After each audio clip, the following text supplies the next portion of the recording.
Internet friends! If you are searching for concrete proof of a new world order orchestrated by those who live in the shadow, look no further than Elberton, Georgia, where you'll find the enigmatic and imposing Georgia Guidestones. Located about an hour outside of Atlanta, these Guidestones and their anonymous author have been the center of fierce debate and intrigue, with its 10 guidelines for humanity, ranging from population control to a one-world government, all inscribed into the pyramid blue granite in 4 ancient scripts along the capstone, as well as 8 modern languages etched into the granite slabs.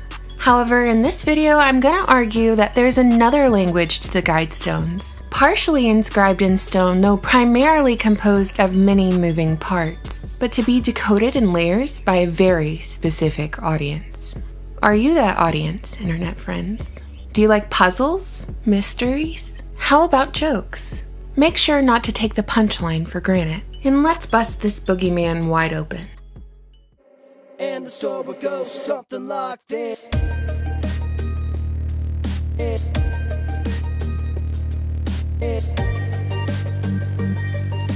the story goes something like this.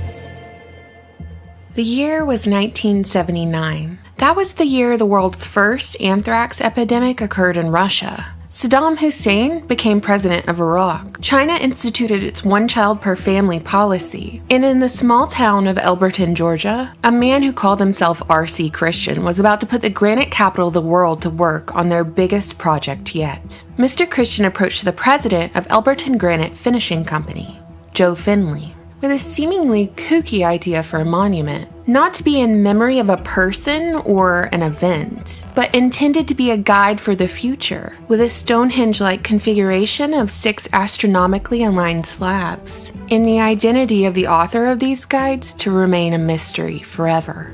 As the story goes, Finley was understandably hesitant. Some fellow with an obvious pseudonym showed up in his office with a weird idea and claimed to be representing a group of like-minded individuals. Finley knew this project wouldn't be cheap, and so Mr. Christian was then introduced to Wyatt Martin, the president of Granite City Bank, an eventual financial intermediary for the Guidestones project. While Mr. Christian explained that he chose his pseudonym because of his Christian faith, a real name was required to begin financing the project, making Wyatt Martin the only man involved in the Guidestones to know the true identity of R.C. Christian.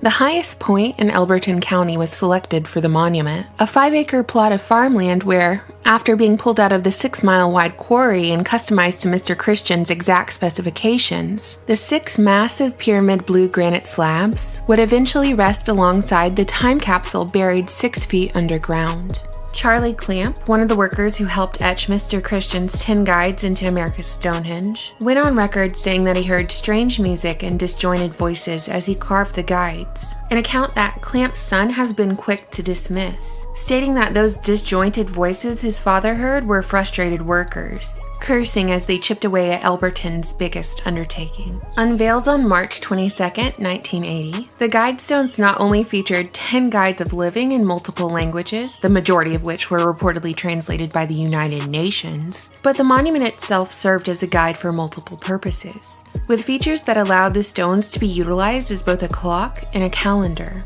as detailed on the explanatory tablet beside the stones, also including a description of the sponsors, a curious misspelling of the word pseudonym, and a bit of a twisted teaser indicating a time capsule buried on the plot of land, to be opened at a time that has yet to be specified. These Guidestones have been a point of outrage ever since their unveiling, due to their support of a one-world government, hinting at state-guided eugenics, and a global language like that which existed under King Nimrod during the construction of the Tower of Babel. In addition to their controversial message, rumors have swirled about the sponsors, though reportedly one of the terms upon the monument's completion was that the builders destroyed the letters and records of Mr. Christian, so that no trace of the sponsors may ever be known. The secrecy has only fueled curiosity and speculation, and over the decades, fingers have been pointed at individuals like media mogul, CNN founder, and one of North America's largest landowners, Ted Turner, as well as Scientology founder L. Ron Hubbard as being responsible for the Guidestones.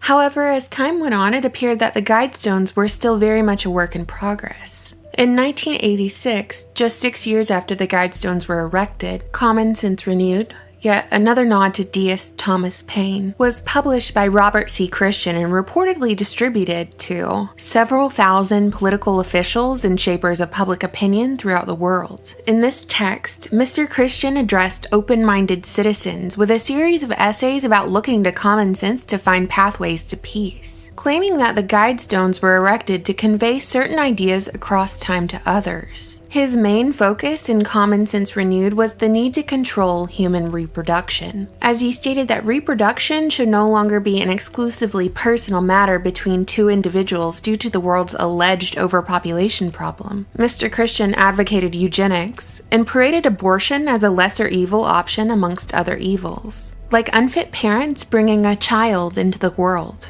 Mr. Christian's philosophy has been criticized as being in direct conflict with what he claims to be, a Christian. Though perhaps the United Nations, who translated Mr. Christian's guides into multiple languages, was a big fan of his essays, because in 1992, the United Nations Agenda 21 was signed by the United States. Agenda 21 is a lengthy document listing goals to be achieved globally, and is the global plan to change the way we live, eat, learn, and communicate, with a hefty focus on sustainable development in an effort to save the environment.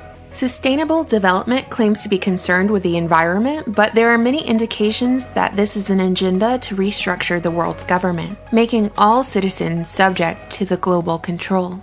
More clues that the sponsors haven't abandoned the monument appeared in 2014, when an engraved cube was added to the Guidestones. But not too long after it was added, it was destroyed by the groundskeeper, with pieces of the cube given to filming bystanders. And the story goes something like this.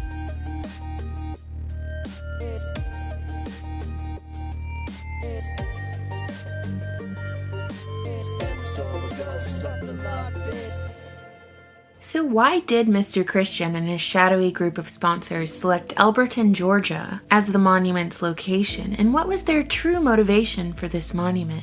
Elbert County is named after Samuel Elbert, a soldier of the American Revolution, governor of Georgia, and admitted Freemason, serving as both a member and Grand Master at two different Masonic lodges in Georgia. Elberton is located between Dewey Rose and Sandy Cross, Georgia, 100 miles from Atlanta, the state capital located on the 33rd parallel, in the state where the Federal Reserve came to fruition. The Freemason connection doesn't end there. The monument was built by admitted Freemasons like Joe Finley and his crew. From the astronomical functions to an emphasis on numerology, modern Freemasonry evolved from the guilds of stonemasons of the Middle Ages, and is now the largest worldwide fraternal secret society. It's been dubbed Zionism for Gentiles, because if you eliminate the teachings of Judaism from the Masonic ritual, well, there's not a lot left. But more importantly, there is a direct connection between Freemasonry and the ancient Babylonian mystery religions, from which the ancient pagan religions of Egypt,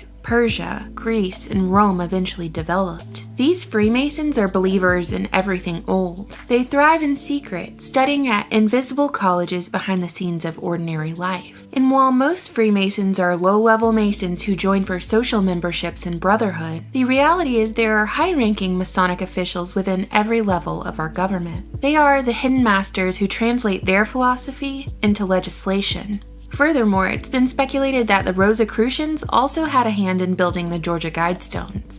Rosicrucianism is a worldwide brotherhood claiming to possess esoteric wisdom handed down from ancient times, and is closely linked to Freemasonry. Elberton being located between Dewey Rose and Sandy Cross, Georgia, as well as the RC and RC Christian pseudonym, is our hat tip of a clue that Rosicrucians might have had a hand in building the Guidestones, as these hints reflect their rose and cross symbolism. What unites these two secret societies is their practice of working through both symbol and ritual. Any mention of Masonic or secret societal influence in government or popular culture is typically dismissed as the ramblings of a crazy conspiracy theorist. But here we have the Guidestones, concrete proof of their influence, with their symbols glinting back at us from these stones. Thus, followers of the occult are attracted to this site, much to the displeasure of one local Elberton minister, who expressed fear that cattle or even a person would be sacrificed on top of the Guidestones. His worries predated the actual stain on top of the stones, which might very well be an intentional splatter of paint or some kind of mildew problem. But nonetheless, every year all sorts of occult types visit the granite capital of the world to view this monument, which is interesting because granite is magnetic. And occultists are drawn to this area like they have been to Stonehenge or even the Egyptian pyramids, fueled by the belief that these sites are connected by ley lines or links between the aforementioned landmarkers said to contain electromagnetic energy, like landmarks on an energy highway of sorts. While Freemasons did take credit for building the Guidestones, the documentary Dark Clouds over Elberton actually tracked down two individuals whom they believe were behind the R.C. Christian pseudonym, the misspelling of which, at least on the explanatory tablet beside the Guidestones, spells out untarnished conspiracy. Obviously, major spoilers ahead.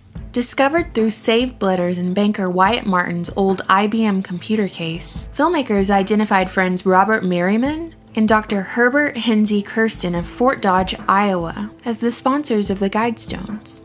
Robert worked at a publishing company and was presumably the individual who published Common Sense Renewed. Dr. Kirsten, whose last name is German for Christian, was a Catholic medical doctor who was ironically very passionate about birth control as a means of population control. A little bit of digging revealed that Dr. Kirsten was allegedly a eugenicist who wanted to create a measurement tool for race supremacy. And while that documentary wrapped up the mystery very nicely, what was most interesting to me about this alleged discovery was not the individuals in question, but that Fort Dodge, Iowa, where the Cardiff Giant, one of the greatest hoaxes of the 19th century, was carved from stone, just so happened to be the home of our Guidestone boogeyman, R.C. Christian.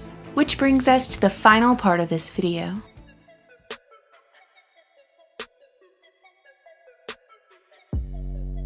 Have you ever seen a card trick? The magician relies on audience participation in order for the trick to work. If the audience learns how the trick is done, it's no longer emotionally captivating, entertaining, or really even interesting. The magician has no power. Such is the case with the Georgia Guidestones. A mystery always holds sway over those who don't understand it. It doesn't matter who built the Georgia Guidestones. There is no Guidestones boogeyman. Because the punchline is, American taxpayers fund the Georgia Guidestones. The land that the Guidestones is on is owned by the government. They want you to talk about the Guidestones boogeyman. This monument is the work of the same mind control cult who pushes their agenda by means of deception and distraction. They leave a never-ending trail of bread and circuses for those they view as human cattle. Cattle who will be herded into divisive debates over American Civil War monuments being torn down, while the Guidestones are left untouched. And these cattle will be prodded into discussing and accepting the depopulation agenda through programming, in the form of the latest Marvel's Avengers movie. The goal is for the cattle to love their servitude. The goal is for the cattle to never dream of revolution. To tell you how this trick works, to name this secret, is to destroy it. No dynamite or vandalism necessary.